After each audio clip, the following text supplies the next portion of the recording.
Төсле китапларга карап балалар татарча сүзләрне тизрәк өйрәнә ди тәрбиячеләр. Татарстан китап нәшрияты бүләк иткән әлеге әсбапларны зур ярдәмче дип атыйлар. Нәниләр җәнлекләр төшерелгән фотосурәтләрне бигрәк тә үз иткән. Картага карап хайваннар турында хәзер үзләре сөйли.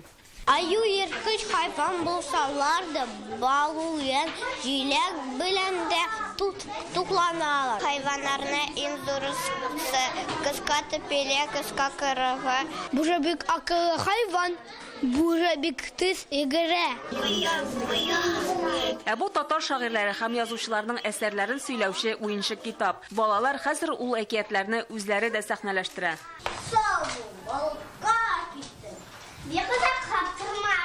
Бу уен Казан хәзинәсе дип атала. Без аны хәзер балалар белән бергә уйныйбыз.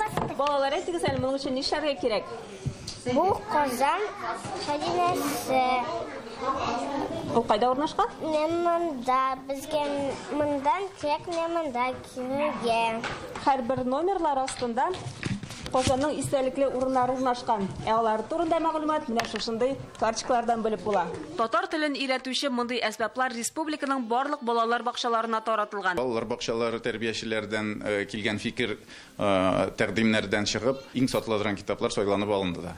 Балалар белән режим моментларында, мөстәкыйль эшчәнлек вакытында һәм шөгыльләр вакытында, белем бирү эшчәнлеге вакытында бу китаплар бик кирәк. 415 балалар бакчасы 1961 елда ачылган. Соңрак ул татар телендә белем һәм тәрбия бирүче бакча буларак үзгәртелә.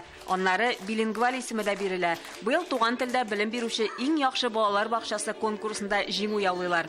Конкурс беренче бер яктан безгә менә телебезне үстерү өчен зур шартлар тудырса, икенче яктан инде бу менә безгә шуш тагы да тырышыбрак, тагы да яхшырак эшләргә стимул һәм этәргеч булып торды. Әлеге әсбапларга тагын берничә китап һәм плакатлар да өстәләчәк. Алар балалар бакчаларының һәр төркемендә булачак ди проект авторлары. Шулпан Касымова, Марат Зайдуллин, Яңа Гасыр каналы.